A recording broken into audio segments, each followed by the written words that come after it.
very much. Mr. Chairman, thank you very much. I love the way you do democracy here in Atlantic County. It's great. What a great room. I love the spirit. I love the way you've laid it out, and it's a credit to you, and it's like you do everything here in Atlantic County, Mr. Chairman. So Keith Davis, thank you for your leadership. I appreciate it a lot. I appreciate the second of the executive, Denny Levinson. Denny, thank you for your leadership over this great county and all the moving parts that you have to watch over. It means a lot for you to second my nomination. And Senator Mayor McCullough, thank you for your nomination. My pleasure. Means a great deal. And let me tell you something, ladies and gentlemen. Even though he was there for a short time, all too short, I know that all of you know his service and tenure as mayor of your largest municipality. Not quite? Yes. Sorry, guys.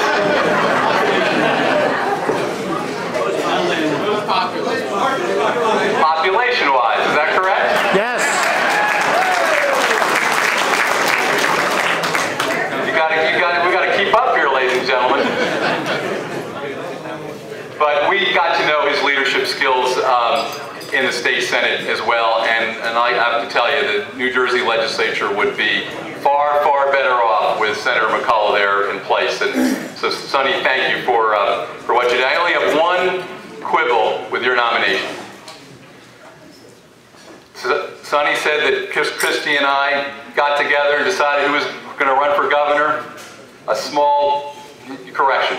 There was no ambiguity about that. It was going to be my friend of 20 years and more, the former United States attorney who helped introduce me to my wife, Susan, who was going to be the governor, and I was proud, this part is true, to be his chairman. And there's so many leaders here, Mr. Chairman, in Atlantic, your legislative delegation, who I've served with, these great freeholders that are up this year, Formica, Giordano, Bertino. We got to elect them. That's chore number one. I'm not going to say it's in order of importance, because they're all important. But these are great, great leaders. Very important. Sonny mentioned it. We've got to elect a new president this November. Absolutely essential that we get rid of Barack Obama and elect a new man.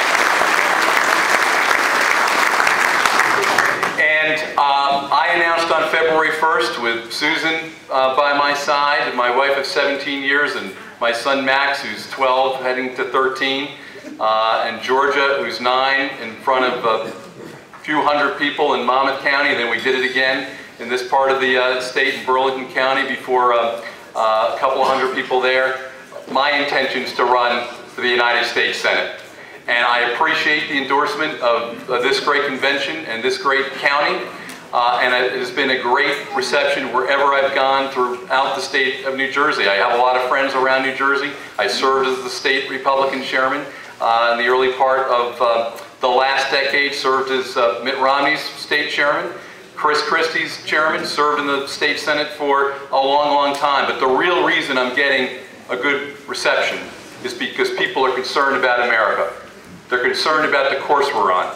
They're concerned about the 20 million people that are unemployed or underemployed. They're concerned about America's standing in the world. And they want to make sure, we want to make sure, they know that I want to make sure that the American dream is alive for our kids and our grandchildren, the way it was for us. The way it was for us, and we see things slipping away.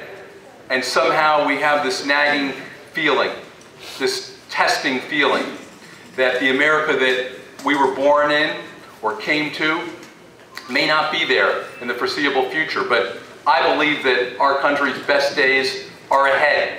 But we've got to get new leaders in Washington, D.C. We've got a great, great people here in New Jersey, full of proud, patriotic, hard-working folks in North Jersey, in southern New Jersey. But the government doesn't match the people of the country. And it's about Washington, D.C. And so if we have this nagging feeling that our better days are not ahead, it's because we've got people in Washington that are incapable of making hard decisions. And when they make hard decisions, or they make any decisions, they make really bad decisions, like government-run health care, or some big spending program that makes for a great press release, but doesn't create nearly enough jobs. So I don't know how many of you have met my opponent, Bob Menendez. I'm told that the history books show that he's been in Atlantic County exactly once since he's been the senator. I'm sure if that's not true, somebody will, from his camp, will try to correct the record. But I can tell you, where I come from in Monmouth County, we don't see him very much.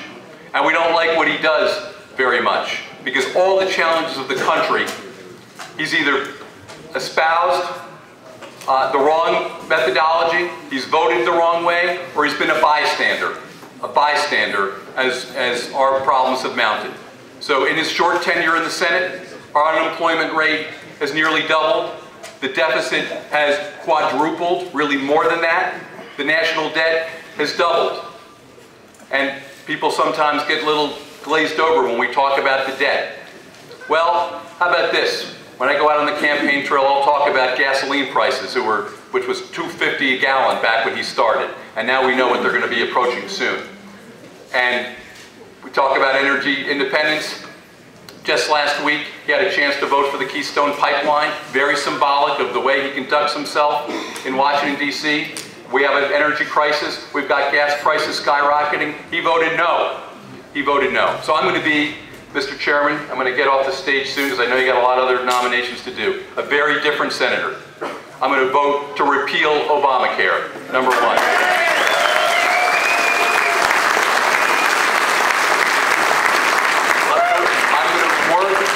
To lowering our tax rate and flattening it and zeroing in on jobs in the economy and working with the private sector, not in antagonism to it.